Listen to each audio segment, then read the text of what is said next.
Buongiorno, ben ritrovati con Focus TG. Una violenta ondata di maltempo questa notte che si è abbattuta sul Veneto e anche su altre regioni, ma particolarmente colpita è stata Bibbione, un'altra città, anche Caorle, ha subito molti danni. Vedete strade trasformate in fiumi, allagamenti in tutta la città, in tutto il centro di Bibbione, con grossi disagi per il traffico, ma anche l'allagamento di cantine, rimesse, box, abitazioni al pian terreno. Ancora una volta il Veneto si trova in ammollo e sono precipitazioni intensissime. Ha piovuto in una notte quanto piove solitamente nel giro di 20 giorni, quindi intensità enorme di questi fenomeni che sono causati, come ormai sappiamo, dai cambiamenti climatici. Ne parleremo ancora, ci collegheremo in diretta più avanti con Ilaria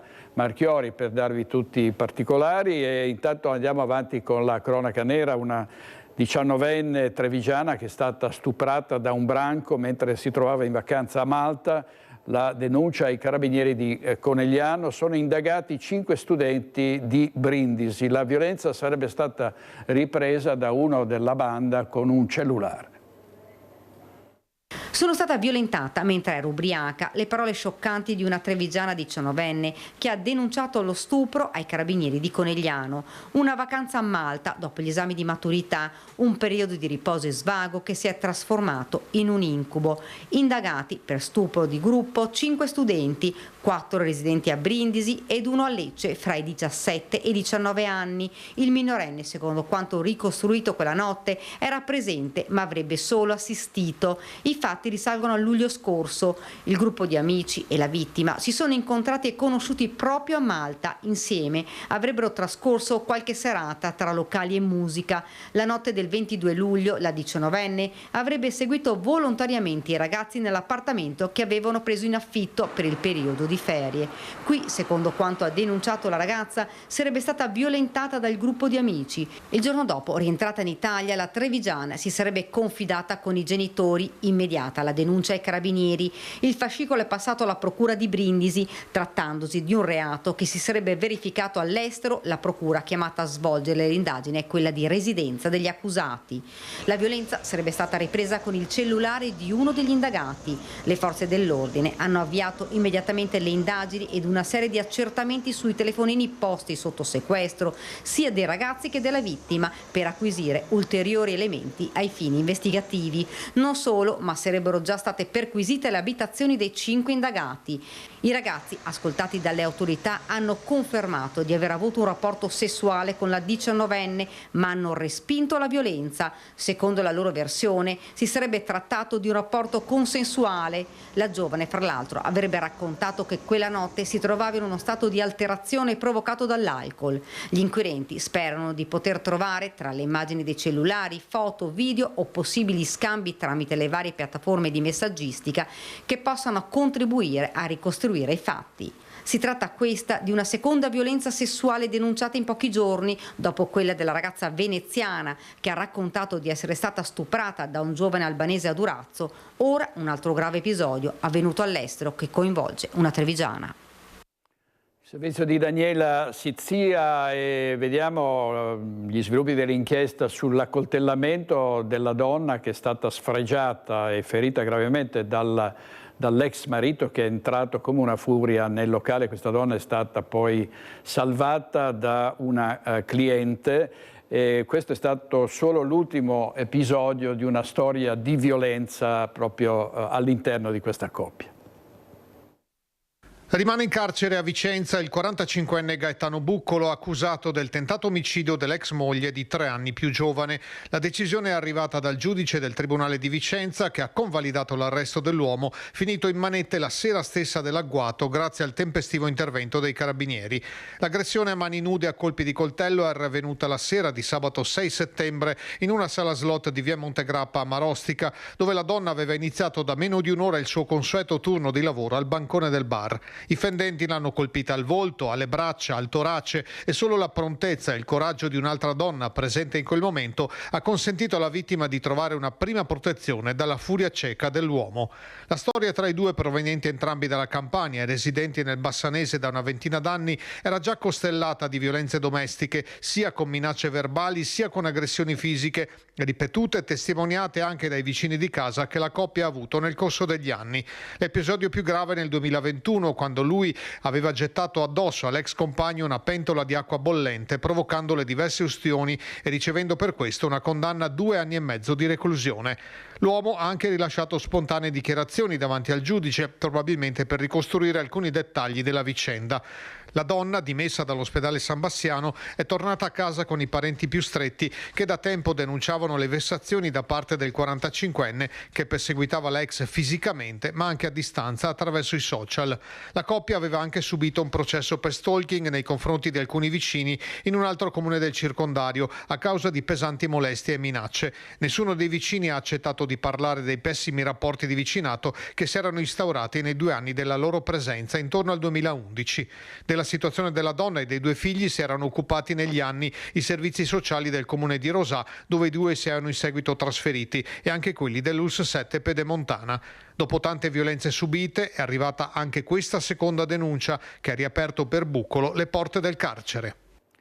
Servizio di Mirko Cavallin della nostra redazione di Bassano del Grappa, e un altro accoltellato, Gabriele Dusso, che è stato aggredito a Udine da un gruppo di ragazzi. 5 giovani su 6 di questo branco sono stati identificati. A riconoscerli è stata la vittima dell'accoltellamento. Sentiamo. Dal nostro punto di vista ci sono tutti gli estremi per la qualifica del fatto come tentato omicidio e anche a livello processuale noi ci batteremo perché l'imputazione sia tale. Non ha perso tempo Gabriele Dusso, che insieme all'avvocato Maria Elena Giunchi, subito dopo le dimissioni dall'ospedale, si è messo a disposizione degli investigatori per far luce sul grave episodio che lo ha visto vittima di un accoltellamento in seguito ad una aggressione da parte di 6 giovani. Dei 6, 5 sono stati identificati grazie alle informazioni di Dusso. Sul sesto c'è qualche dubbio, ma avrebbe avuto un ruolo marginale nella vicenda. È andato in questura, ha visionato i filmati e ha aiutato a riconoscere i soggetti che hanno perpetrato il crimine. Ecco, riuscendo a identificarli più o meno tutti, uno anche grazie ad un social network. Si tratta dunque di soggetti che Dusso conosceva? Più o meno di vista li conosceva, sì. Non tutti, nel senso che non erano persone che frequentava, ecco, però più o meno è stato in grado, anche per il tramite di amici, per il tramite, ripeto, anche del social network, di identificarli. Quasi tutti, uno in particolare invece non sappiamo ancora chi sia, e niente, sono in corso le indagini.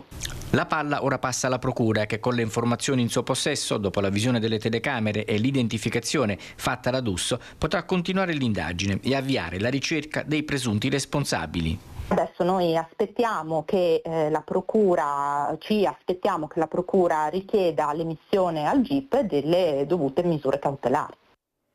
Servizio di Francesco Pezzella della nostra redazione di Udine. Adesso andiamo davanti al Tribunale di Padova perché il pubblico ministero ha chiesto l'ergastolo per Eric Zorzi, che ha accusato di avere ucciso Nicoletta Rotaru. Valentina Visentini in diretta con Cristian Roque Allende. A te Valentina.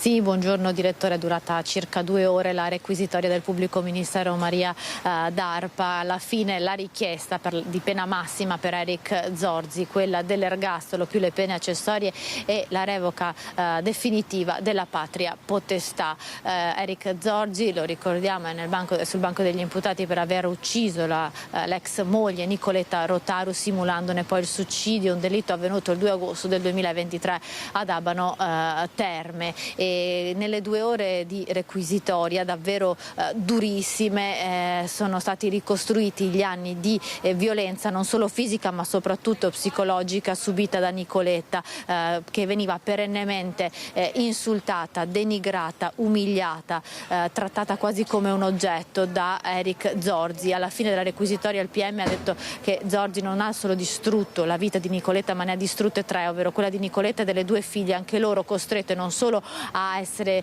testimoni di quanto accadeva alla madre ma essere anche loro stesse vittime della violenza e della mascolinità tossica del padre che le frenava nella loro volontà di studiare, nelle loro aspirazioni. In più occasioni infatti le figlie venivano insultate pesantemente semplicemente perché si attardavano a fare i compiti o perché prendevano le difese della mamma, una mamma che è stata denigrata e insultata anche dopo la morte, perché all'arrivo dei carabinieri le prime parole di Eric Zorzi sono state quelle: non l'ho uccisa, anche se non gli veniva chiesto niente, e poi ha sempre denigrato e insultato la moglie definendola come una poco di buono per tutto il processo, e partendo da queste frasi che sono state riportate fedelmente dal pubblico ministero, che ha ascoltato tutti gli audio registrati dal telefono di Nicoletta Rotaru, sono stati ricostruiti gli anni di insulti e umiliazioni. È stato davvero difficile anche per noi che eravamo all'interno sentire tutte le frasi e gli insulti che Eric Zorzi rivolgeva alla povera Nicoletta e alle 2 bambine minorenni che nel corso del processo sono state anche sentite ovviamente con audizioni protette. Il pubblico ministero ha chiesto anche di procedere per falsa testimonianza nei confronti della madre di Eric Zorzi, che anche lei in più occasioni durante il processo ha insultato la povera Nicoletta Rotaru. Eric Zorzi, a metà della requisitoria, sentendo e continuando a sentire il racconto di tutti gli insulti che rivolgeva la moglie e le figlie, ha preso la parola, ha chiesto di uscire ed è stato portato, accompagnato fuori dall'aula, e quindi non ha ascoltato la richiesta finale del pubblico ministero, che, lo ricordiamo, ha chiesto per lui la pena massima dell'ergastolo. Il dibattimento oggi poi continuerà con l'ascolto delle parti, anche della difesa ovviamente dell'uomo, e poi ovviamente si attende la data nel quale verrà emessa la sentenza di primo grado. Da Padova è tutto, la linea può tornare allo studio. Grazie Valentina Visentini. Oggi in regia Tony Esposito ed Edoardo Paris. Adesso andiamo a Cartigliano, che è il paese del giovane pirata 23enne che l'altro giorno a Lusiana Conco, nella frazione di Tortima, ha investito e ucciso un ragazzo di 13 anni. In diretta Vanessa Banzato con Alessandro Cortacurta per la parte tecnica. Buongiorno a te direttore e a tutte le persone che ci stanno seguendo da casa. Ci troviamo a Cartigliano, sono con il sindaco Germano Racchella perché proprio a Cartigliano, come hai appena accennato anche tu, vive il giovane di 23 anni che domenica sera ha travolto e ucciso senza fermarsi a prestare soccorso Stefano Angonese, questo ragazzino di 13 anni. Un dolore enorme, inimmaginabile per la famiglia di Stefano, come abbiamo sentito anche nei nostri servizi, così come un grandissimo dolore anche per la famiglia di questo 23enne. Nelle prossime ore sarà eseguita l'autopsia, vogliamo ricordarlo, l'abbiamo già detto ma vogliamo ricordarlo ancora, sul corpo di Stefano Angonese, per cercare proprio di ricostruire, capire le esatte dinamiche e quello che è successo, anche se come ci ha raccontato il papà, il ragazzino travolto, morto sul colpo, molto probabilmente è stato a causa di una lesione proprio della colonna vertebrale che non gli ha dato scampo, ma sarà l'autopsia, ovviamente il dottor Cirrelli eseguirà l'autopsia, è stato dato l'incarico a lui e quindi si potrà definire in maniera precisa quali sono state le esatte cause del decesso di questo ragazzino di soli 13 anni che stava andando con un amico a una festa. L'amico, vogliamo ricordarlo, è stato coinvolto anche lui nell'investimento, ma per fortuna ha riportato soltanto tante botte ed è stato giudicato guaribile in poco più di una settimana. Sindaco, si diceva un dolore enorme, inimmaginabile per la famiglia di questo ragazzino per aver perso il figlioletto e il fratello, ma un dolore altrettanto grande per la famiglia del 23enne che adesso si trova ai domiciliari qua a Cartigliano. Lei conosce la famiglia? Li ha incontrati? Sì, conosco la famiglia, anzi è stata la famiglia stessa ad avvisarmi lunedì sera appunto di questo triste fatto. Come diceva lei poc'anzi, è veramente una tragedia per entrambe le famiglie, in primis quella di Luciana naturalmente, che ha perso questa giovane vita, che è un qualcosa di irriparabile, ma io ho incontrato anche i genitori e la sorella del ragazzo di 23 anni di Cartigliano e vi assicuro che mi sono trovato di fronte una famiglia altrettanto distrutta, in un modo diverso ma distrutta.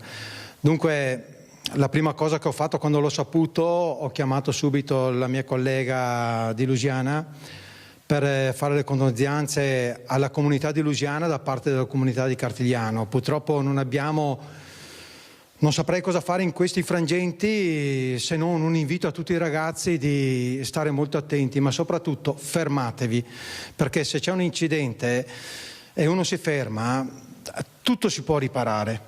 Mi spiego, facendo così l'omissione di soccorso non si rovina soltanto la vita del ragazzino che ne è nato di mezzo, ma soprattutto la vostra. Dunque mi raccomando, testa attaccati al collo e non fate l'errore che ha fatto il nostro compaesano. Tra l'altro adesso è anche in corso di valutazione, perché non si esclude che questo 23enne fosse anche sotto l'effetto di sostanze alcoliche o quant'altro. Beh, se emerge questo fatto, sono il primo a dire che si deve punire duramente chi ha commesso questo reato, perché allora non parlo più di incidente stradale, ma parlo di reato, perché allora sappiamo quanto anche la legge stessa, molto severa, ora come ora, i limiti che ci sono, e mettersi alla guida in stato di ebbrezza o di altro è una cosa veramente grave. Se uccide una persona è proprio un omicidio colposo, dunque sarei molto duro anch'io sulla pena. Senta, parlando proprio con i familiari di questo ragazzo, cosa è emerso? Nel senso, lui si è reso conto di quello che ha fatto? Guardi, naturalmente sono venuti a trovarmi, ripeto, la sorella e il papà. Non sono andato oltre perché ho visto veramente due persone che non sapevano che dire, provate proprio una tristezza immensa perché è anche una famiglia per bene, dunque è un masso che gli è saltato addosso e dunque non sono andato oltre. Adesso col tempo magari li ricontatterò per capire come, non fraintendetemi, come li possiamo aiutare, anche perché non è colpa di una famiglia per quello che ha fatto il figlio, dunque dobbiamo aiutarli, stargli vicino anche noi e soprattutto pensare alle sorelle che hanno una vita davanti. Tra l'altro le due famiglie pare si conoscessero, pare che i due genitori, i due papà abbiano lavorato assieme in passato, quindi ci sia per quanto poco anche questo rapporto tra le due famiglie. Sì, il fatto ha voluto che si conoscessero molto bene, anzi mi sembra che mi ha detto che siano andati a cena anche assieme un mese fa. E non solo, si stava pensando di organizzare un evento qui a Cartigliano, appunto con le due famiglie, fare un evento, una festa, adesso non ricordo in merito a cosa, però avevano un legame, da come ho capito, abbastanza stretto, insomma. Un legame abbastanza stretto, anche se, come ha dichiarato al nostro microfono il fratello di Stefano, Samuele Angonese, non si può perdonare chi ha commesso questo omicidio, chi ha ucciso il ragazzino, il 13enne. Lui dice: io non posso perdonare chi ha ucciso mio fratello. E allora chiedo alla regia di mandare il servizio e io così ricevo la linea allo studio. Molto provato, così viene descritto dagli inquirenti il 23enne di Cartigliano accusato dell'omicidio stradale di Stefano Angonese, il ragazzino di 13 anni, travolto e ucciso domenica sera mentre stava camminando lungo la provinciale 72 a Tortima di Lusiana Conco, a poche decine di metri da casa, assieme a un amico. Il conducente, al volante di una Golf grigia, dopo aver investito i due giovani, era scappato. Il pirata della strada aveva lasciato dietro di sé sull'asfalto il corpo senza vita di Stefano, mentre l'amichetta tornichetto aveva riportato lesioni fisiche guaribili in una settimana, anche se per le ferite dell'anima ci vorrà molto più tempo perché possano rimarginarsi. È stato grazie ai controlli incrociati delle immagini delle telecamere di videosorveglianza e dei congegni elettronici posti lungo le strade che le forze dell'ordine sono risalite al 23enne, rintracciato nella sua abitazione e portato in caserma, dove è stato interrogato prima di essere sottoposto ai domiciliari. Sentito come testimone anche l'amico che viaggiava in auto con lui. Intanto a Tortima il dolore di papà Moreno è indescrivibile, misto a tanta rabbia. Voleva fuggire per la franca, però le telecamere e tutti i sistemi elettronici lo hanno trovato. Sono oggi è difficile fuggire. Certo. Pensava che andava bene, invece no. Avrei caro che non in arresti a casa, in prigione, con il massimo della pena, perché l'errore l'ha fatto, è gravissimo e deve pagare tanto. Quello mi auguro, che sia punito a dovere al 100%. Oggi tra l'altro è arrivata anche sua moglie che era per lavoro in Svizzera, è tornata. È arrivata ieri sera, non riusciva nemmeno a parlare, anche la casa si è messa a piangere. Ho dato il letto di Stefano, non c'è più qua, non sarà più. I familiari sono in attesa di poter vedere il loro bambino al momento al San Bortolo di Vicenza per l'autopsia. Hanno dato il consenso per l'espianto delle cornee e adesso sono in attesa del nulla osta per la sepoltura.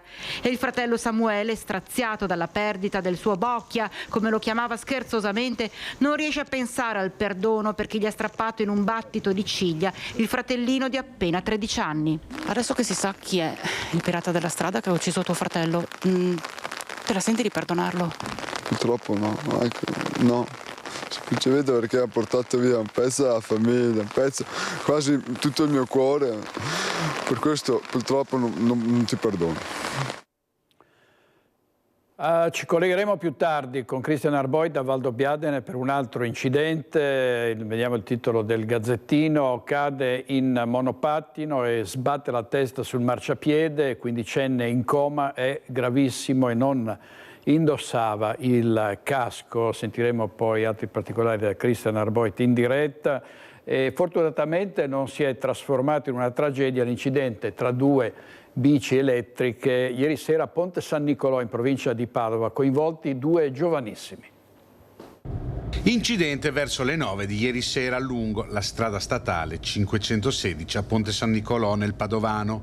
Due amici di 14 e 16 anni a bordo di due biciclette elettriche si sono scontrati all'altezza del ponte dell'autostrada e il giubbotto di uno dei due giovani è rimasto incastrato nell'altro.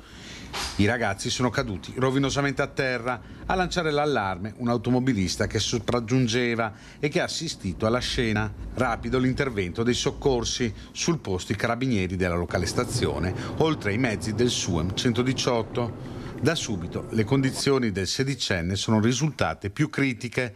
Stabilizzato e portato in ospedale, dopo le consuete 12 ore di osservazione, le sue condizioni non risultano gravi. Praticamente illeso invece l'altro ragazzo. I mezzi su cui viaggiavano in via precauzionale sono stati sequestrati dai carabinieri. La viabilità ha subito rallentamenti per circa un'ora. Servizio di Francesco Rattari. Adesso andiamo in diretta a Crespano del Grappa perché c'è stata l'ennesima aggressione a danni di infermieri, anche pugni ai carabinieri, e una dottoressa si è dovuta rifugiare in un bagno. In diretta Christian Arboit. A te Christian. Buongiorno direttore. Con Nicoletta Rizzetto ci troviamo all'interno della sede della centrale operativa di Pedemontana Emergenza a Crespano di Pieve del Grappa. Con me c'è il primario, che saluto e ringrazio, Matteo Tommasi. Sullo sfondo la nottata concitata che si è vissuta a Valdobbiadene nel corso di un intervento. Cos'è successo? Verso mezzanotte arriva una chiamata con un uomo che chiede aiuto, e a quel punto che cosa succede? Succede che scatta la mobilitazione di uomini e mezzi. Nella sua abitazione arrivano prima i vigili del fuoco per aprire la porta. L'uomo era all'interno, mi corregga se sbaglio dottore, ma non rispondeva, non dava segnali di vita, quindi i vigili del fuoco aprono la porta e poi cosa succede? Allora niente, mi è stato riferito dalla collega che c'è stato questo intervento per apertura porte a Valdobbiadene, appunto, c'era all'interno un paziente, tra l'altro la chiamata non era stata data direttamente dal paziente ma da altro operatore non presente in luogo. Entrano con i vigili del fuoco, il paziente era in stato alterato di coscienza, quindi al primo momento sono state fatte le prime cure da quello che mi è stato riferito, dopodiché col passare dei minuti l'uomo un po' si è svegliato dal suo stato di confusione e ha cominciato a inveire e a picchiare tutti i presenti, quindi il medico, gli infermieri presenti sul posto e gli operatori di vigili del fuoco e delle forze dell'ordine presenti. Questo è quello che mi è stato riferito, per cui la nostra dottoressa che era lì nel posto si è rifugiata, mi diceva, in bagno per evitare di essere colpita. Gli infermieri hanno cercato di portare la calma in qualche modo assieme ai vigili del fuoco, assieme ai carabinieri. Mi dicono che è stato colpito anche un carabiniere, questo non lo so, e che il paziente poi è stato affidato alle forze dell'ordine. Nello specifico di cosa sia successo non le so dare indicazioni, se non che quello che mi è stato riferito. L'unica cosa è che un po' dispiace per il tipo di aggressione che subiamo sempre più spesso in questo tempo, come operatori sanitari, come forze dell'ordine, come forze di pubblica utilità in generale. Ecco, fa un po' dispiacere dover lavorare e anche essere aggrediti nello svolgimento del nostro lavoro, ecco, tutto qua. Questo è il tema, non è solo il caso specifico, è un caso tra i tanti. Tra l'altro, direttore, ti do un aggiornamento: questo soggetto, una 43enne già noto alle forze dell'ordine con precedenti, è a piede libero, è già stato rimesso in libertà. Tra l'altro c'è malumore a Valdobbiadene proprio per questa storia e anche per la presenza di quest'uomo che ormai da settimane, da mesi dà problemi in centro, quindi poi è successo stanotte quello che è successo. Ecco, dottore, il fatto di sapere che quest'uomo è già a piede libero, che sensazione vi provoca? La sensazione, cioè, io esprimo la mia vicinanza innanzitutto alle persone coinvolte direttamente nell'incidente, nell'aggressione. La sensazione è quella che hanno un po' tutti, immagino, di impotenza. Cioè, noi continueremo a fare il nostro lavoro come ci è stato insegnato e come sappiamo fare. I risvolti legali, i risvolti sociali li lascio tranquillamente alle autorità giudiziarie o chi per essi. Noi non possiamo rilasciare dichiarazioni a riguardo. Diciamo che voi non abdicate al vostro... Continueremo a fare il nostro lavoro meglio che si può con le risorse che abbiamo.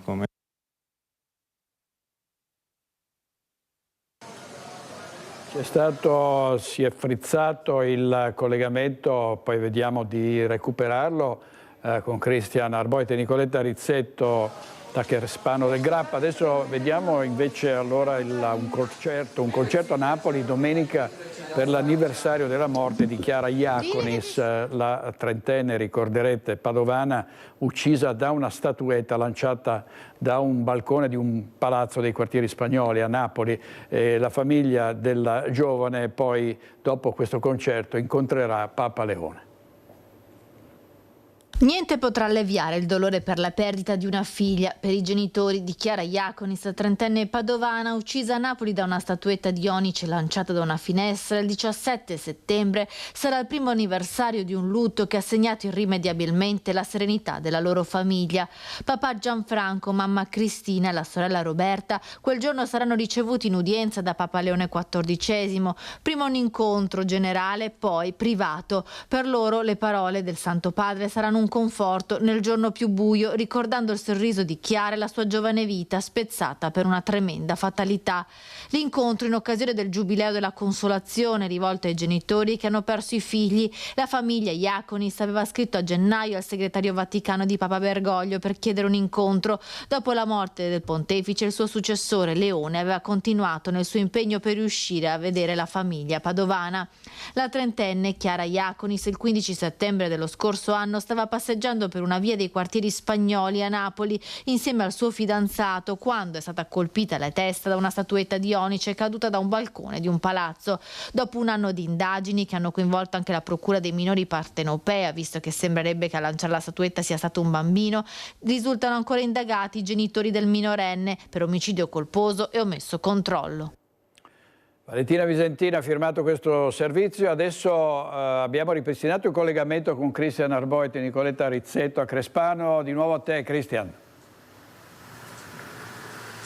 Sì, direttore, probabilmente il maltempo di queste ore non aiuta, sono sempre qui con il primario di Pedemontana Emergenza, stavamo riflettendo proprio sulla difficoltà dell'operare quotidianamente, ma voi dite noi non abdichiamo il nostro ruolo di operatori nonostante questa escalation di aggressioni. No, assolutamente, noi continueremo il nostro lavoro come ci è richiesto e come abbiamo sempre fatto. Resta un po' l'amarezza per questi fatti che accadono sempre più spesso, per questo dilagare sempre più forte di mancanza di rispetto, di maleducazione della gente, insomma, che non è che alla fine noi andiamo a fare chissà quali manovre, cioè, ci chiamano per aiutare, poi veniamo aggrediti, vabbè, fa parte del gioco. Staremo più attenti sicuramente per i prossimi interventi, anche a non rischiare, perché tutti abbiamo famiglia, tutti abbiamo la nostra vita, insomma faremo un po' più di attenzione, ecco, tutto qua. E, tra l'altro, direttore, ieri sera Pedemontana Emergenza, gli operatori, i carabinieri erano intervenuti poco prima in centro a Valdobbiadene, all'altezza del Conad, per un ragazzo che ha sbattuto violentemente la testa dopo essere caduto dal monopattino, una scena a cui hanno assistito in diversi, anche lì è scattata la mobilitazione di uomini e mezzi, il ragazzo è stato lì trasportato all'ospedale Cafoncello, dove è in prognosi riservata. Le sue condizioni, possiamo dire, sono particolarmente gravi. Sempre ieri sera a Valdobbiadene, qualche ora prima, l'aggressione che si è registrata, insomma, quindi una serata particolarmente concitata.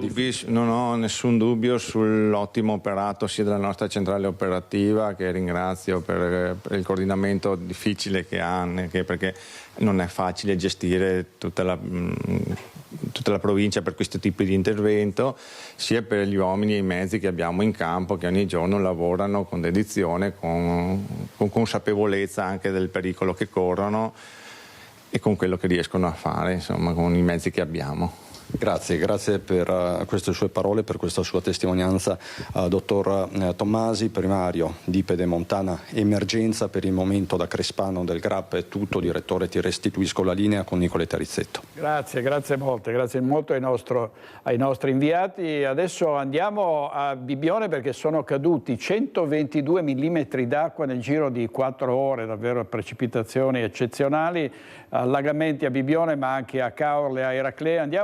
Andiamo in diretta da Ilaria Marchiori con Simone Merlo per la parte tecnica. A te, Ilaria.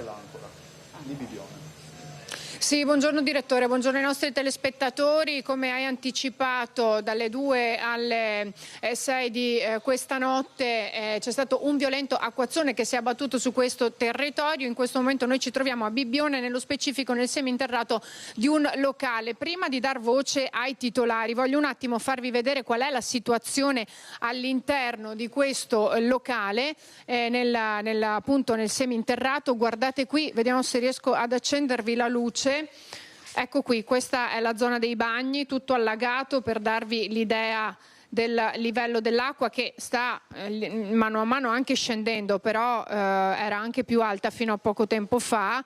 E la cosa sconvolgente, che lascia perplessi, è che non possiamo addentrarci perché ci cade poi il collegamento, ma se riusciamo a farvelo vedere da qui, l'acqua sta continuando a scendere, come vedete, cioè la vedete proprio sgorgare e continuare ad andare giù. Allora partiamo proprio dalla titolare. Allora lei diceva quanti centimetri innanzitutto? 60 centimetri d'acqua, abbiamo raggiunto il livello, come si vede dai muri che sono anche scoppiati, e poi abbiamo chiamato d'urgenza i vigili vigili del fuoco che sono intervenuti nell'immediato e hanno attivato le pompe loro sommerse, anche se noi abbiamo 3 pompe sommerse giorno e notte in funzione e 2 in aggiunta di proprietà. Quindi 5 pompe sommerse più quelle dei vigili del fuoco sono riusciti ad abbassare il livello dell'acqua, però i danni sono ingenti. Ecco, danni ingenti. Siamo qui con anche la figlia che poco fa stava piangendo guardandosi intorno perché voi avevate rinnovato da pochissimo, era tutto nuovo e adesso è completamente tutto da buttare. Sì, 3 anni fa abbiamo aperto questa parte del locale e 3 anni fa abbiamo rifatto tutto nuovo, abbiamo fatto le pitture, abbiamo fatto il pavimento, qui avevamo fatto degli inserti in plexigas con delle immagini per arredamento appunto. È venuto su tutto a causa dell'acqua, l'acqua continua a entrarci sia da destra che da sinistra e purtroppo nonostante stiamo provando ad asciugare tutto quanto continua a riallagarsi. I mobili erano nuovi, abbiamo dovuto rifare, spero che si asciugheranno e che non saranno da buttare esattamente. Dopodiché il locale è inagibile praticamente, non possiamo lavorare né dalla parte della cucina perché dove manca il collegamento ci sono le celle che si sono allagate, anche dentro abbiamo dovuto spegnerle e svuotarle. Una giornata di lavoro, se non di più, andate in fumo. Anche di più, forse anche di più, perché mio fratello oggi doveva produrre gelato, il laboratorio è allagato, è inagibile anche il laboratorio, quello dentro di là, e quindi di conseguenza mancando la materia prima non possiamo vendere. Quindi una situazione drammatica e inevitabile. Abbiamo qui anche appunto il fratello. Un appello che voi volete fare? Qua i danni sono ingenti, sarebbe giusto trovare qualcosa, un sistema per risolvere anche per Bibbione, per queste cose qua, perché mi raccontano anche quelli più grandi di me, che io sono giovane, ho 25 anni, quelli più grandi di me mi hanno detto che una volta non succedeva tutto questo. Quando c'era un signore che era l'idrovore e tutto quanto, venivano accese nell'istante in cui iniziava la pioggia e tutto quanto. E quindi ma noi ne parlavamo, diciamolo, sì, non essere timido, cioè quello che ci dicevamo anche poco fa, qui c'è anche una richiesta di aiuto, anche economico, di risarcimento. Certo, c'è una richiesta di risarcimento, ma qua non so chi ci viene a dare una mano o qualcosa, perché anche comunque il condominio non ci ha aiutato. Noi abbiamo dovuto chiamare noi i vigili del fuoco e tutto quanto, l'idraulico che ha messo altre pompe e tutto questo problema qua. Ecco, avete sentito direttore, e questa è solo uno dei tanti, sono solo alcuni dei tanti commercianti della zona che sono stati colpiti, perché basta uscire per vedere che anche tutti gli altri negozi, soprattutto con il seminterrato, sono stati allagati. Ora noi continueremo a monitorare, a girare, a vedere come si evolve la situazione. Quello che è vero è che si sono attivati immediatamente vigili del fuoco, protezione civile, polizia locale, fuori stanno ancora lavorando, quindi la situazione sta lentamente tornando alla normalità, sperando sempre che smetta di piovere, perché altrimenti potrebbe precipitare e quindi prolungare anche quelle che sono le operazioni di soccorso. Per il momento da Bibbione è tutto, io restituisco la linea allo studio. Grazie Ilaria Marchiori e Simone Merlo. Andiamo a Vicenza dove è comparso uno striscione in Viale Trento degli attivisti pro-Palestina: contro la guerra blocchiamo tutto, a sostegno della Global Sumud Flottiglia, che con un blitz questi giovani attivisti hanno occupato l'ex istituto Barogno. Sentiamo Daniele Garbin. Viale Trento 141, alle mie spalle quello che sembra essere diventato quello che era il bocciodromo, una occupazione dei centri sociali proprio ieri in corrispondenza di una settimana particolare per Vicenza e una serie di iniziative. Innanzitutto parliamo di questa occupazione, come mai questo posto, questo edificio abbandonato da tempo, vediamo anche degli striscioni fuori. Sì, nella settimana in cui tantissime attiviste di tutto il mondo hanno deciso di fare rotta verso Gaza per la più grande iniziativa contro il genocidio del popolo palestinese. Noi abbiamo deciso ieri di occupare questo posto, l'ex Baronio, in Viale Trento 141, e abbiamo deciso di occupare parlando di guerra, di servitù militari e diserzione, con un meeting che si chiama No More Bases, No More Wars, che partirà da domani, giovedì 11 settembre, e finirà domenica 14. È un'occupazione definitiva, nel senso che voi eravate ritornati poi nella vecchia sede ai Ferrovieri, resterete qui? No, al termine del meeting torneremo nella nostra sede. E tra l'altro sì, abbiamo deciso di occupare appunto in una settimana in cui il Comune di Vicenza ha deciso di dar vita al Festival dell'amicizia tra Stati Uniti d'America e Italia, in una città che ha vissuto il movimento contro la base statunitense e che qualcuno ora vorrebbe vedere invece amichevole con i militari statunitensi e con coloro che sono responsabili di tutte le guerre e di tutti i conflitti nel mondo. Ecco, proprio su questa manifestazione, che è stata annunciata per sabato pomeriggio, stanno confluendo vari comitati, varie associazioni. Anche voi, vero Lorenza, avete intenzione di dare il vostro contributo. Di cosa si tratta? Sì, sabato 13 settembre alle 16 c'è una manifestazione ampia, partecipata da diverse realtà della città, ma non solo, anche a livello regionale, ed è una manifestazione per ribadire che quella che c'è tra Vicenza e l'esercito statunitense non è amicizia, ma è un'occupazione militare.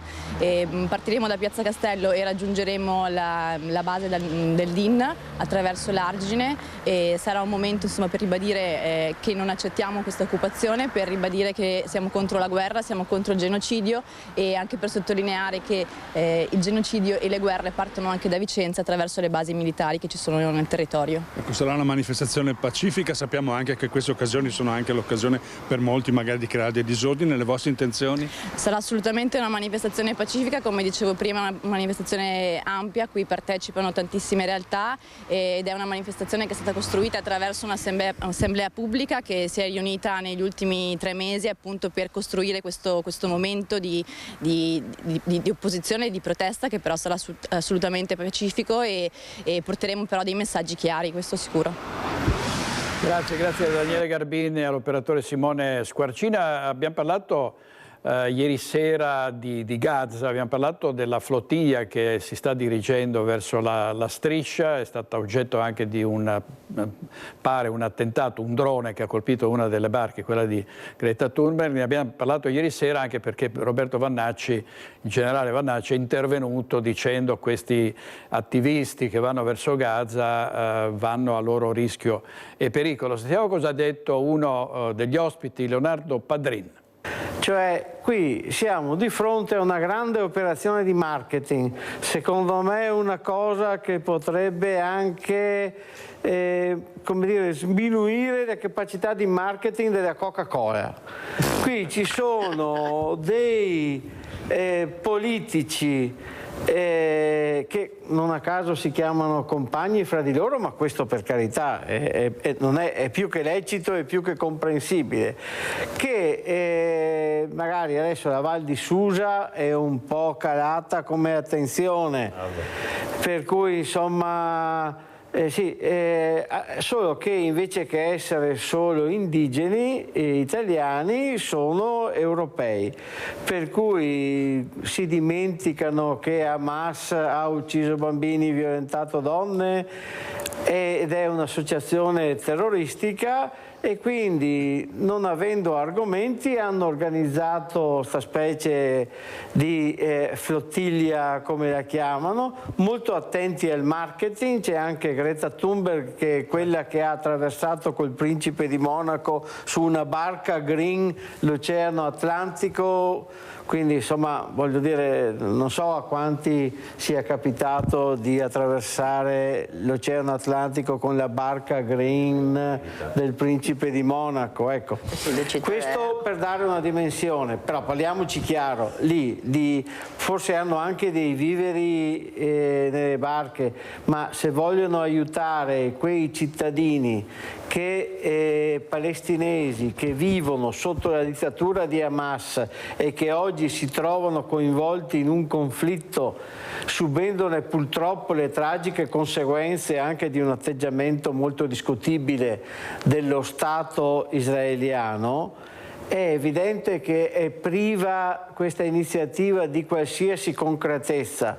Io credo che scriveranno dei libri, che terranno tante conferenze le persone che sono sulle barche, e forse, ma qui forse troppa malizia, ma sperano anche in un incidente per cui possono anche sembrare degli eroi. Però e questo Leonardo Padrin ieri sera a Focus. Adesso passiamo alla cronaca giudiziaria. Il giallo di Vidor, la denuncia presentata dalla famiglia di Alex Marangon, che è confluita nel fascicolo dell'indagine della Procura di Padova, della Procura di Treviso. Il cerchio si stringe sui presunti responsabili della morte del 25enne veneziano. Sentiamo Daniela Sizzia.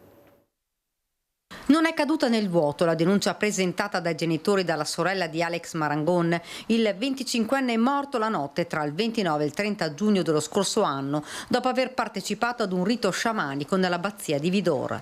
L'esposto ha infatti confluito nel fascicolo di indagine aperto dalla Procura di Treviso, che ha cambiato il capo d'accusa da omicidio volontario in morte in conseguenza di altro reato. L'inchiesta è coperta dal segreto istruttorio, impossibile quindi sapere se ci siano o meno degli indagati. Rimane certo quello che hanno scritto nella denuncia i familiari del giovane precipitato da un'altezza di 15 metri dalla terrazza dell'abbazia sotto l'effetto di sostanze stupefacenti. Nel documento compaiono 5 nomi che sarebbero considerati dai Marangon i responsabili della morte del figlio, persone che avrebbero ceduto l'ayahuasca, una bevanda con effetti allucinogeni vietata in Italia, che combinata con altre sostanze stupefacenti avrebbe portato il ragazzo ad un grave distacco dalla realtà e lo avrebbe spinto a lanciarsi nel vuoto. Una morte ancora avvolta però nel mistero. Nel corpo del giovane segni di traumi e ferite che potrebbero, secondo la famiglia del medico legale consulente dei Marangon, essere state provocate da un'aggressione. Il giovane era stato trovato morto qualche giorno dopo a Ciano del Montello, e mentre il fascicolo si arricchisce di perizie, accertamenti, indagini e relazioni, rimangono tante domande senza risposta e troppi dubbi. L'allarme è lanciato solo dopo diverse ore dalla scomparsa del giovane, l'ayahuasca alla cerimonia che nessuno aveva confermato di aver preso, e quel volo di Alex nella notte senza, sembra, nessun testimone. Servizio di Daniela Sizzia. Il processo per la morte di Mattia Battistetti, la famiglia chiede 1.500.000 euro di risarcimento. La richiesta formalizzata dall'avvocato Pietro Andrea Esposito, legale della famiglia Battistetti, al termine della lunga ringa durata ben 4 ore. Nel corso della mattinata è stata inoltre ricostruita la tragedia con gli avvocati di parte civile che hanno attribuito e ricostruito le responsabilità per ogni imputato. La Procura nelle sue conclusioni aveva chiesto complessivamente pene per 15 anni di reclusione. Presenti in aula, come sempre, i genitori del giovane travolto ed ucciso da un carico sganciato dalla gru il 29 aprile del 2021. Nel corso della prossima udienza, fissata per il 16 settembre, sarà la volta delle arringhe della difesa. L'inchiesta Palude a Venezia, è stato trovato l'accordo tra Procura e la difesa dell'ex assessore Renato Boraso. 3 anni e 10 mesi di reclusione, oltre a 308.000 euro di confisca. È stata applicata la pena come richiesta dalle parti. Basta, questo è successo. Dopo 2 ore di udienza, la giudice per le udienze preliminari Franceschetti ha dunque accolto la richiesta di patteggiamento presentata dal legale dell'ex assessore comunale alla mobilità Renato Boraso. 3 anni e 10 mesi di reclusione, oltre a 308.000 euro che Boraso ha ottenuto dalla vendita della sua casa in montagna, di confisca per 12 capi di imputazione legati a episodi di corruzione in merito a pressioni esercitate sugli uffici comunali e varie aziende partecipate per favorire imprenditori. L'avvocato Pauro non ha chiesto una diminuzione della misura cautelare, dunque Boraso rimane agli arresti domiciliari. Hanno patteggiato anche gli imprenditori Fabrizio Ormenese, 2 anni e 9 mesi di reclusione, oltre 27.000 euro di confisca per i concorsi in corruzione, e Daniele Brichese, 3 anni e 10 mesi di reclusione e 7.000 euro, accusato dalla procura di aver ottenuto favori dall'ex assessore Boraso per la sua impresa. Anni 2 mesi 9, sostituiti coi lavori di pubblica utilità. I tempi si sono allungati proprio per permettere a Boraso di recuperare il denaro necessario vendendo la sua casa. L'ex assessore resta comunque tra i 34 indagati, tra cui il sindaco Brugnaro, che il prossimo 11 dicembre andranno all'udienza preliminare per il rinvio a giudizio. Boraso dovrà rispondere di turbativa d'asta in merito alla vendita di Palazzo Papadopoli Poerio. Servizio di Ilaria Marchiori, una rissa tra una cinquantina di minorenni è avvenuta in centro ad Abano Terme. L'intervento dei carabinieri della compagnia, allertati da un automobilista che era stato bloccato da uno dei ragazzini in fuga che chiedeva aiuto. La lite sarebbe avvenuta in via Fiume, vicino alla zona pedonale del centro del comune termale. Una volta arrivati sul posto, i carabinieri della stazione locale hanno trovato una ventina di giovanissimi che sono stati tutti identificati. Nessuno di loro però presentava segni di colluttazione e tutti hanno dichiarato che all'origine della tensione ci sarebbe stato un acceso diverbio che ha coinvolto un folto numero di ragazzini. Le indagini sono in corso per ricostruire quanto è accaduto. I carabinieri stanno visionando le telecamere di sorveglianza della zona. Queste sono bande dei cosiddetti gruppi dei cosiddetti Maranza che vengono spesso fermati per accertamenti dai carabinieri. La festa degli 8, la prima in cui c'è la zona rossa a Vicenza, il prefetto di Vicenza traccia un bilancio del provvedimento che scadrà a fine mese. Carlo Alberto Inghilleri. Contiamo nel valore simbolico, nella protezione della Santa Patrona, ma dobbiamo darci da fare anche noi. Quindi sì, abbiamo decretato la zona rossa, ora a fine mese scadono i primi 3 mesi, valuteremo cosa fare nel prosieguo, ma intanto si sta dando ottimi risultati. Festa della Madonna di Monteberico, la prima con la zona rossa a Vicenza, in particolare a Campomarzo dove è stato allestito il Luna Park e funziona. Lo dice il prefetto che a fine settembre dovrà valutare se confermare il provvedimento. Il tema è un tema molto delicato perché la zona rossa per sua natura è provvisoria. L'articolo 2 del TULPS, che è la norma che i prefetti utilizzano per dare queste ordinanze, per disporre queste ordinanze, è una norma che la Corte Costituzionale ormai tanti anni fa, nel 1962, ha detto funziona solo se è provvisoria, altrimenti è illegittima. Ora questa provvisorietà non è per forza 3 mesi, può anche essere 6 mesi, quindi valutiamo intanto una prosecuzione, valutiamo anche una rimodulazione, perché se si rimodula vuol dire che comunque la provvisorietà è legata anche alla scelta di un territorio che può essere leggermente diverso, per esempio ridurre da una parte ed espandere dall'altra, valuteremo anche questo. Allora, questo era il prefetto di Vicenza. Vediamo la piaga dei borseggiatori a Venezia. I carabinieri hanno colto in flagranza di reato 3 malfattori all'imbarcadero di Rialto. Sentiamo. Colti in flagrante con le mani nelle tasche di un turista, 3 borseggiatori, 2 uomini di 39 e 55 anni e una donna di 37, sono stati fermati a Venezia dai militari in abiti civili e arrestati. È successo nei pressi dell'imbarcadero ACTV di Rialto mentre cercavano di confondersi tra la folla. I carabinieri della stazione San Marco, impegnati in un servizio di controllo del territorio sia in abiti civili che militari, stavano presidiando l'approdo quando hanno notato il trio. 2 cercavano di schermare con il proprio corpo, il terzo, che nascondendo la mano con una borsa da shopping, è riuscito in maniera repentina a sfilare il portafoglio dalla tasca posteriore dei pantaloni della vittima. I carabinieri, nascosti tra i passeggeri in attesa di imbarcarsi, hanno bloccato i borseggiatori prima che potessero fuggire, recuperando la refurtiva poi restituita al legittimo proprietario. I 3 hanno patteggiato una pena di 1 anno e 4 mesi di reclusione e il pagamento di 200 euro di multa. Dall'inizio della stagione estiva, ricorda l'Arma dei Carabinieri, sono state 11 le persone arrestate per furto con destrezza, 3 quelle segnalate all'autorità giudiziaria competente.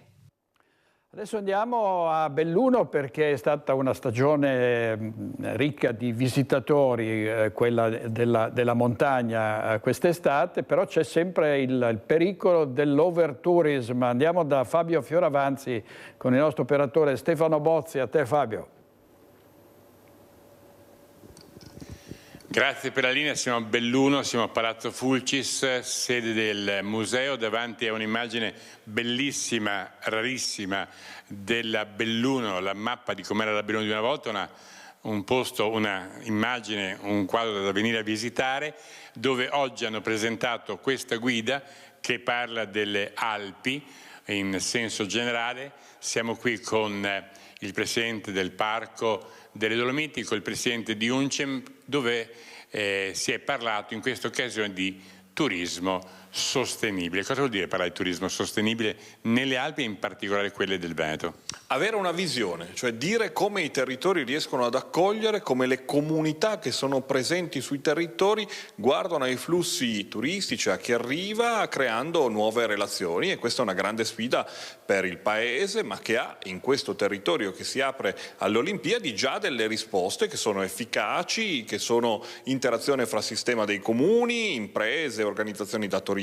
lo abbiamo detto stamattina. La guida rilancia questo impegno e mette naturalmente le Dolomiti al centro di nuovi percorsi. L'overtourism c'è, esiste, è una favola metropolitana o è un rischio? Diciamo che è stato molto caricato dalla stampa in questo periodo estivo. Siamo i cattivi? No, ogni tanto fate il vostro lavoro, e quindi diciamo che nella realtà non c'è stato questo problema, non sicuramente all'interno del territorio del parco, che per la sua natura geografica, fisica è un territorio in cui bisogna fare fatica per accedere e per salire in quota. Sicuramente abbiamo avuto qualche piccola situazione dove nei posti più conosciuti, dove ci sono stati i numeri più alti, ma situazioni assolutamente limitate che possono essere comunque gestite. Visto per la della stampa, noi purtroppo abbiamo registrato weekend con tanti incidenti, per fortuna non gravi, però tante caviglie, tante ginocchia, tante costole, tante spalle che hanno portato le persone in ospedale. Vogliamo spendere 2 parole su come si va in montagna, sia con l'abbigliamento che con la preparazione fisica? In primis si va in montagna rispettando quelle comunità. Dico sempre che comprare le cose che servono per una giornata in quel negozio è un atto di sensibilità, e poi serve certo per chi fa attività outdoor sportive la giusta preparazione. Si parte dalle scuole con la formazione di cosa è il territorio che quel bosco gestito ti accoglie, ma tu devi andare con una certa attenzione, consapevole di chi sta lavorando su quei versanti. Penso al parco, penso a tutti i comuni. È un cambio di paradigma, una nuova narrazione che come UNCEM vogliamo sostenere con il CAI e con tutte le associazioni. Noi abbiamo visto tanti incidenti o recuperi di persone che si sono perse, che non riuscivano ad andare né più né avanti né indietro. Noi abbiamo bisogno di fare informazione e formazione. Noi lavoriamo con tutte le sezioni CAI della nostra regione, lavoriamo con gli operatori turistici, perché ci sono una serie di informazioni basilari che vanno dall'abbigliamento alla verifica del meteo, a tutta una serie di condizioni per cui un turista deve essere preparato a questa situazione. E l'altro aspetto importante, uno deve essere consapevole del proprio livello di fatica possibile, perché molto spesso i soccorsi sono avvenuti per persone che avevano raggiunto il limite fisico e non riuscivano più a camminare. E allora, lasciando Palazzo Fulcis con l'invito a venirlo a visitare, perché è un gioiello anche questo per il turismo, che è fatto sì di montagna, è fatto anche di cultura, di posti come questo, con tante opere da vedere.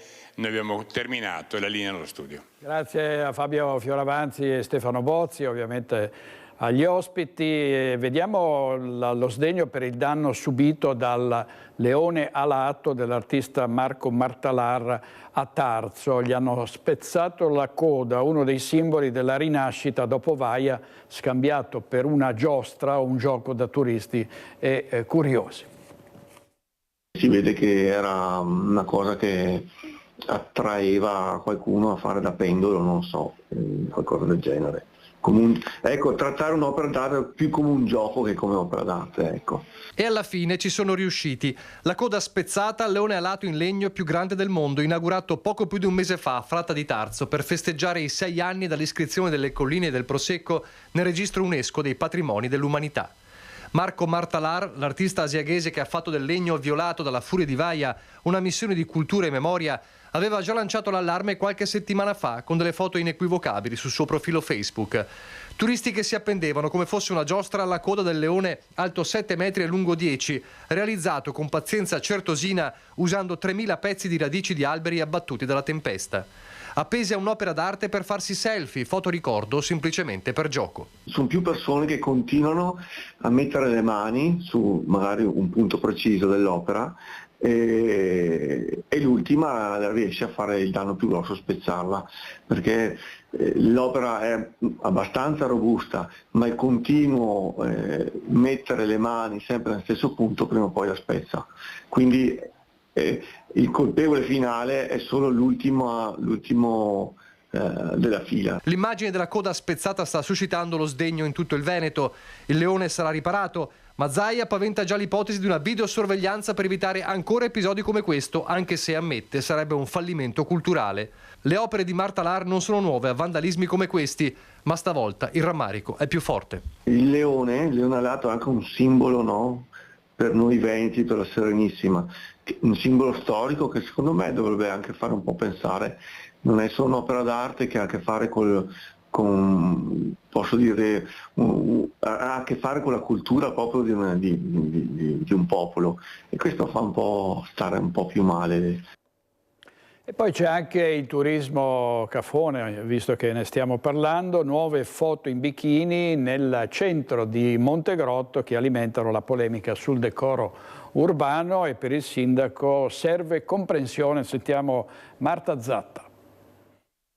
Si riaccende il dibattito sul decoro nelle terme ugane. Nel fine settimana una coppia è stata fotografata a Montegrotto Terme mentre passeggiava in via Mezzavia in tenuta da spa.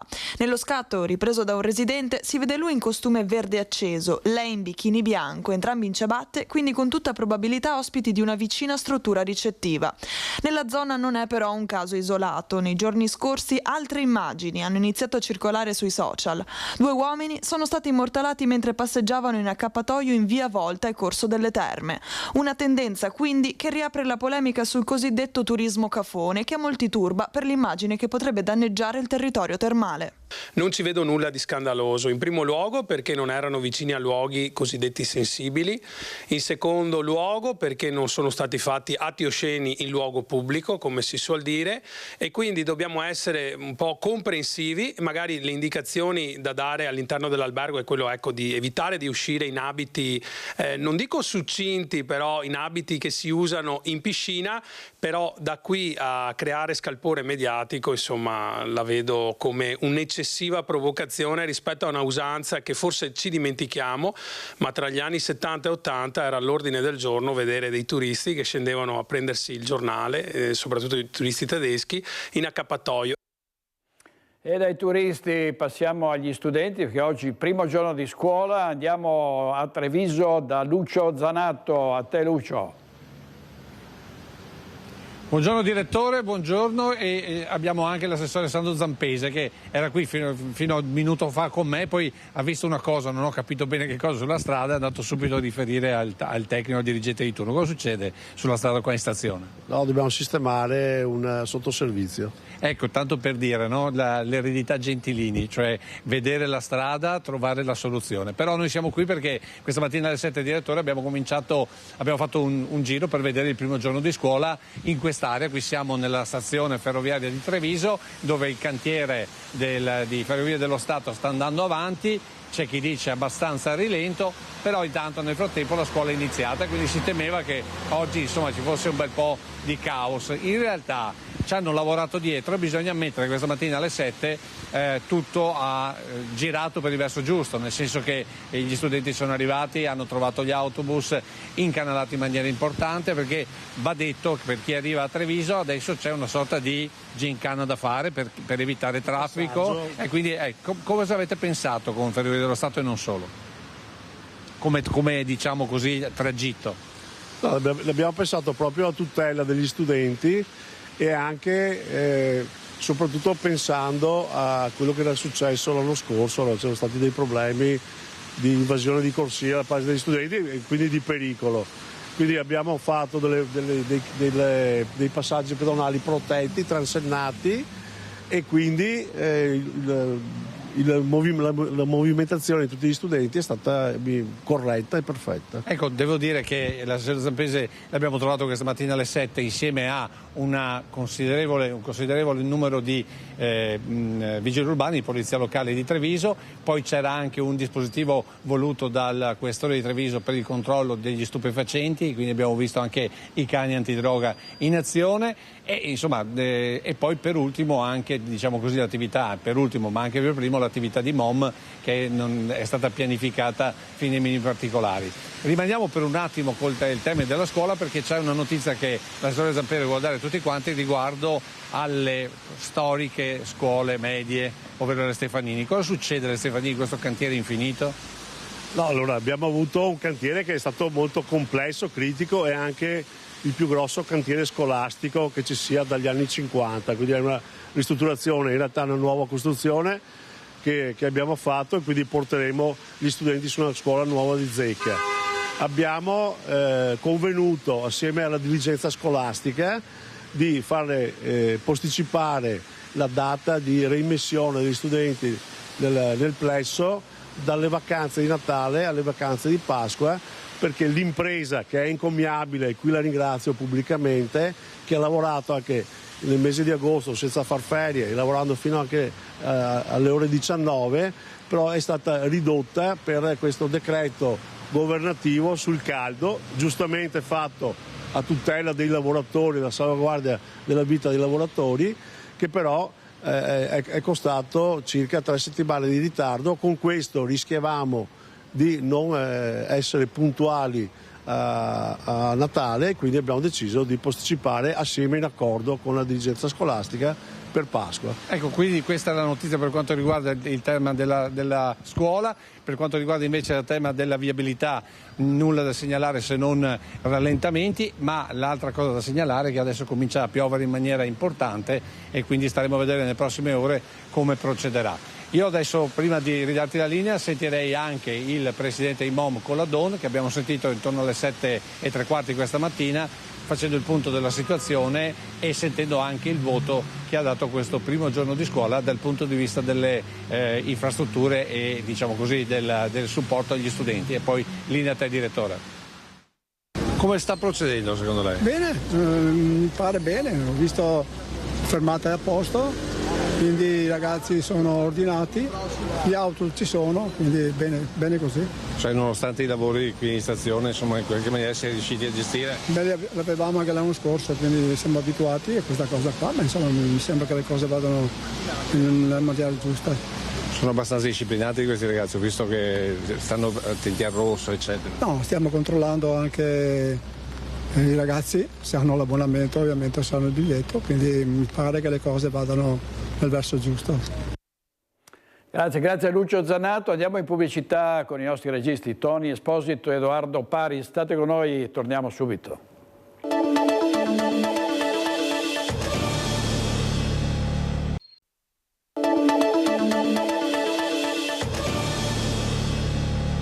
Nuovo in diretta con Focus, le regionali alle viste, pare che si voterà il 23 novembre, intanto i giornali si occupano della corsa alle liste, alle candidature. Vediamo il titolo del Gazzettino: la lista Zaia al 43%, quasi un veneto su 2 la voterebbe, e la fiducia al governatore al 72%. Nella Lega è già campagna per candidare presidente Alberto Stefani. Oggi c'è un vertice a Roma, pare si parli soltanto di autonomie e si rimandi nuovamente ad altra data la discussione dei 3 leader del centrodestra sulle candidature. C'è un clima teso ovviamente nel centrodestra. Lo storico esponente di Fratelli d'Italia di Padova, Raffaele Zanon, nelle vesti di imprenditore, va all'attacco sulla possibile lista Zaia alle regionali, di cui comunque si continua a parlare. La lista Zaia sarebbe un errore fatale, un escamotage che permetterebbe di perpetuare un sistema di potere ormai radicato. È un attacco durissimo la lettera appello di Raffaele Zanon, figura storica di Fratelli d'Italia a Padova, inviata a Giorgia Meloni per dare un'accelerata al centrodestra ancora senza un candidato alle prossime elezioni regionali. Credo anche che sia opportuno dare al nuovo presidente della regione, chiunque esso sia, quella autonomia, quella indipendenza che deve essere garantita a chi assumerà un ruolo così importante, proprio per garantire anche quella necessaria innovazione amministrativa che tutti auspicano. Il Veneto deve pensare, diciamo, anche a un cambio generazionale che credo sia un passaggio dovuto. Un governo di 15 anni con luci e molte ombre, soprattutto in sanità, prosegue Zanon nella sua lettera, che sembra interpretare quello che molti pensano ma nessuno ha mai avuto il coraggio di dire. La macchina di Zaia ha dimostrato luci e ombre, in particolare sui temi della sanità, del sociale, delle infrastrutture, del rapporto con i corpi sociali. Ecco, non sempre la regione è stata permeabile nei confronti di tante sollecitazioni che sono arrivate anche dal mondo produttivo. Quindi io credo che sia necessario che il nuovo candidato possa proporre nella campagna elettorale le sue sintesi, anche per dare quelle risposte a un Veneto che deve continuare ad essere protagonista nel nostro futuro. L'assenza di un candidato sta producendo in Veneto un'aria di noia e stanchezza, di disincanto e sfiducia verso il centrodestra. Parole amare quelle scelte da Zanon, che sottolinea come la regione possa essere tranquillamente guidata da una leadership di Fratelli d'Italia. Nella lettera in chiusura Zanon, che parla come presidente di Confimindustria, anche l'auspicio di fare presto sintesi dei programmi. Mi sono sentito di trasmettere alla Presidenza del Consiglio quello che in questo momento vogliono i veneti. I veneti vogliono innanzitutto che questo balletto sulle candidature finisca e si passi invece ai contenuti, al programma, a quelle che dovranno essere le competenze del futuro nuovo assetto della nostra regione e all'innovazione che io credo debba essere auspicata per un buon governo che questa regione merita. E questa lettera di Raffaele Zanon non è stata gradita dai vertici regionali di Fratelli d'Italia, che hanno parlato di una iniziativa a titolo personale. Ieri sera proprio Zanon ha confermato la posizione, questa posizione del partito, ma ovviamente c'è ancora contrasto con la Lega e ieri sera ospite di Ring con Ferdinando Avarino c'era anche Alberto Villanova. Sentiamo cosa hanno detto. Voglio chiarire che questa iniziativa è un'iniziativa che ho condotto come presidente di una importante associazione di categoria. Confimindustria rappresenta la manifattura italiana, rappresenta le piccole e medie imprese. Io devo intervenire come capogruppo della Lega o come dentista libero professionista? Cioè dice una foglia di fico, nel senso che... Attenzione, cioè, la lista Zaia è un sistema di potere, perpetua il suo sistema di potere. Ricordiamoci che il vero potere in Veneto ce l'hanno gli elettori, che se si trovano davanti la lista Zaia hanno la possibilità o meno di votarla. Nessuno impone, obbliga gli elettori a votare la lista Zaia, a votare la Lega, a votare il PD o votare Fratelli d'Italia. Ognuno quando entra nella cabina prende la sua bella matita e mette la croce dove vuole. Quindi il sistema di potere è, scusatemi, qualcosa che abbiamo sentito dire dalla sinistra e mi sembra strano che un esponente storico della destra, del centrodestra, possa uscire con qualcosa del genere. La sanità è una macchina difficile, è una macchina che ha mille problemi, soprattutto dopo il Covid. Abbiamo lavorato veramente a testa bassa per cercare di risolvere questi problemi. I risultati dei livelli essenziali di assistenza sono usciti la settimana scorsa e dal punto di vista di prevenzione, gestione del territorio, della sanità e ospedaliera, la somma di questi fattori ha dato che il Veneto è ancora al primo posto. Vuol dire che va tutto bene? No. Vuol dire che c'è ancora tanto da lavorare? Assolutamente sì. Ma ci sono alcuni problemi che noi abbiamo cercato di intercettare e di risolvere. Liste d'attesa e compagnia. Fino a quando ci sarà una persona in lista d'attesa, sarà una di troppo. Però noi stiamo lavorando per risolvere i problemi, ma sentire da un alleato dire certe cose sinceramente non è qualcosa che non sta. Cosa Zanon? Gli operatori della sanità fanno presenti molti problemi che vanno risolti e non sono ancora risolti. Queste cose bisogna dirle con coraggio, con onestà, perché saranno i futuri problemi che la coalizione dovrà affrontare. Premetto che io sono, come è stato detto, storicamente tutti sanno qual è la mia storia, ma devo dire anche che sono preoccupato per il blocco sociale che è ampia maggioranza nel Veneto, che è centrodestra. Quindi io cerco di interpretare quelle ansia e quelle aspettative che la stragrande maggioranza dei veneti ripone nel futuro, chiunque esso sia il candidato. Allora, oggi il vertice del centrodestra, è molto scettico Flavio Tosi, che ieri sera a Ring si è detto convinto che si deciderà più avanti. Sentiamo.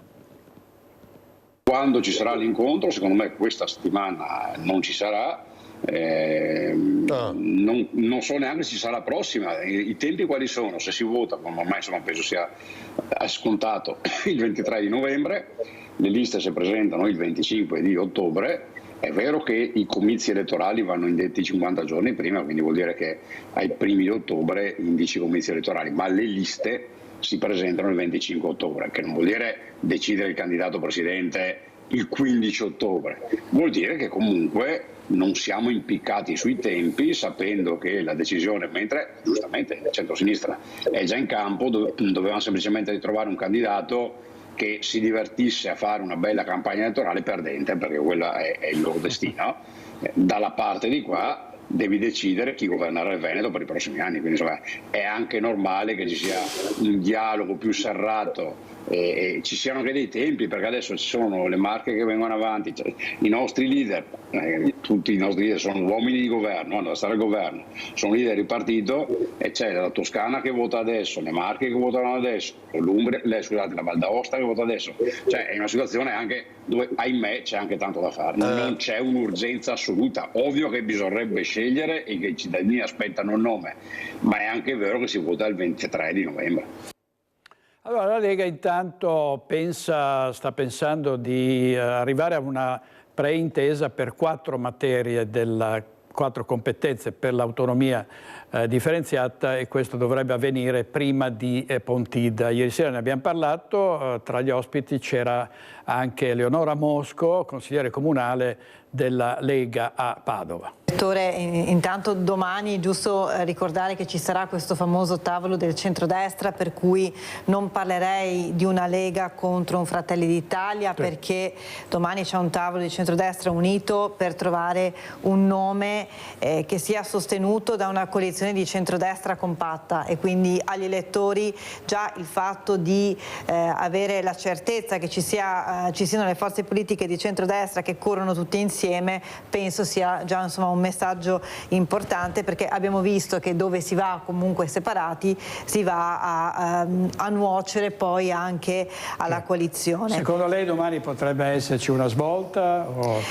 Bisognerebbe avere la sfera di cristallo, però. Io mi fido molto del segretario Matteo Salvini, del nostro segretario regionale Alberto Stefani, e quindi insomma sono sicura che si troverà a stretto giro una quadra, a dispetto di quella che la Schlein anche ieri sera dalla festa dell'unità insomma diceva, quindi già domani penso che una quadra si inizi a trovare. Il perché ovviamente sostenere la Lega, perché diciamo che di sicuro noi come partito ci siamo sempre proposti con un patrimonio di amministratori locali che rivendichiamo con orgoglio, cioè la presenza di oltre 300 sindaci in tutto il Veneto, 1500 amministratori locali, certificano un buon governo della Lega nei territori. Molti di questi sindaci sono stati riconfermati al secondo mandato nell'ultima tornata elettorale, per cui il buon governo Lega è quello che già i cittadini vivono nei loro territori e che Eleonora Mosco ieri sera a Focus, andiamo in pubblicità e poi avremo in collegamento il presidente nazionale delle ACLI, perché sabato saranno 80 anni dalla nascita delle ACLI di Venezia. Tra poco, state con noi.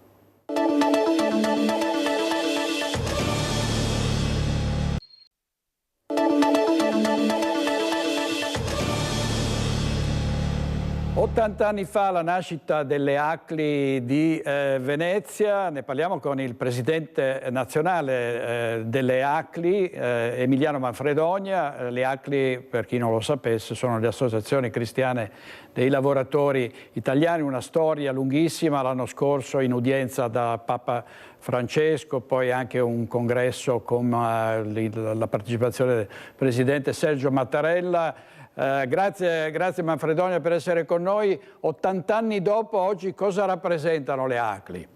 Salve, grazie dell'invito. Proprio il 9 settembre di 80 anni fa nascevano le ACLI a Venezia, dopo che erano nate le ACLI a Roma, nel territorio liberato. Le ACLI hanno saputo, spero, ricostruire attraverso la solidarietà e l'impegno dei lavoratori, un'Italia che usciva dalla seconda guerra mondiale. Ancora oggi siamo impegnati soprattutto sulle fasce ultime della popolazione, nella solidarietà, nell'impegno civile. Quindi le ACLI sono sempre presenti in mezzo ai cittadini per cercare di lavorare insieme a loro. Lei parteciperà nei prossimi giorni al Festival della Politica a Mestre, credo che voglia soffermarsi sulle molte diseguaglianze contro cui le ACLI si battono da tempo. È una situazione economica, come lei sa, nel nord-est con luci e ombre, ma aumenta la fascia dei poveri, c'è la questione degli incidenti sui lavori, le imprese che sono in grosse difficoltà. Sì, questa economia è un'economia che sta iniziando a creare diseguaglianze. Queste diseguaglianze le troviamo anche in luoghi dove c'è produttività. Il Veneto è una zona ricca, però purtroppo all'aumentare dei posti di lavoro aumentano alcune diseguaglianze. Oggi siamo di fronte a uno scenario inedito, quello di avere i working poor. Chi sono i working poor? Sono lavoratori, quindi persone che vanno a lavorare ma che con il proprio stipendio non riescono a mantenere la propria famiglia. Questo anche contraddicendo quello che è l'articolo 36 della nostra Costituzione, no? Che quindi il salario deve garantire una vita libera e dignitosa. Questo l'abbiamo studiato con i nostri dati del nostro CAF, quindi dei redditi, ma ce lo dice anche la Caritas. Circa il 25% delle persone che si rivolgono ai centri d'ascolto Caritas sono persone che comunque lavorano ma non ce la fanno arrivare alla fine del mese. Questa è una cosa inedita. Abbiamo notato che circa l'8,6% dei lavoratori in Italia sono lavoratori che guadagnano o hanno un reddito inferiore agli 8.500 euro all'anno. Di questi purtroppo la differenza grande è anche sulle donne, perché sono circa il 30% dei lavoratori, e i giovani, che hanno numeri abbastanza simili a quelli delle donne. Quindi ci sono ancora questi problemi, queste questioni che noi dobbiamo sapere affrontare insieme a un sistema produttivo che obiettivamente sta faticando, no? Per trovare delle soluzioni e valorizzare quello che è il lavoro. E credo che ci deve essere un'alleanza di tutto il mondo del lavoro. Noi siamo un'associazione cristiana di lavoratori, tutti imprenditori, impiegati e subordinati, tutti siamo lavoratori. Si deve affrontare questo tema insieme e sollecitando appunto la politica. Presidente, un'ultima cosa, credo che abbiate in programma un viaggio per la pace in tutta Italia, no? E la pace viene invocata da più parti, in primis da Papa Leone XIV, ma sono appelli purtroppo che cadono nel vuoto, perché qui ci sono uomini politici le cui mani grondano sangue di questi tempi. Sì, sono d'accordo con lei, è molto difficile. Oltre a stare negli appelli, oltre ad andare nei luoghi di guerra, le ACLI sono presenti sia in Terra Santa che in Ucraina. Quello che stiamo facendo è un'azione educativa. Noi abbiamo fatto questa carovana, sono dei mezzi di lavoro. Questa carovana ha il titolo Peace at Work, la pace al lavoro, ma a lavorare anche per la pace. Il nostro impegno è di tipo educativo. Andiamo in 70 città, passeremo anche da Venezia, e racconteremo cos'è la guerra e soprattutto cos'è la pace, che è quella che stiamo vivendo noi, che dobbiamo proteggere, ma non attraverso le armi, attraverso un'economia giusta. È per questo che noi chiediamo soprattutto a chi lavora, ecco, di impegnarsi di più, perché è nel lavoro, nell'impegno quotidiano, nelle relazioni che scaturiscono dal lavoro che nasce la pace. Ecco, quindi noi stiamo facendo questa carovana, è partita da Palermo martedì scorso, adesso sta attraversando la Calabria, arriverà in Puglia. Ogni tappa incontreremo un mondo del lavoro, andremo anche a Taranto all'Ilva, abbiamo incontrato cooperative, aziende sanitarie, sartorie, piccole imprese, e devo dire che è una carovana che cerca di portare alle persone l'attenzione sulla pace, perché la pace o è di tutti o rischia di non essere di nessuno. Presidente, il Presidente nazionale delle ACLI, Emiliano Manfredonia, grazie molte, a presto e grazie poi a voi, buon lavoro. A seguire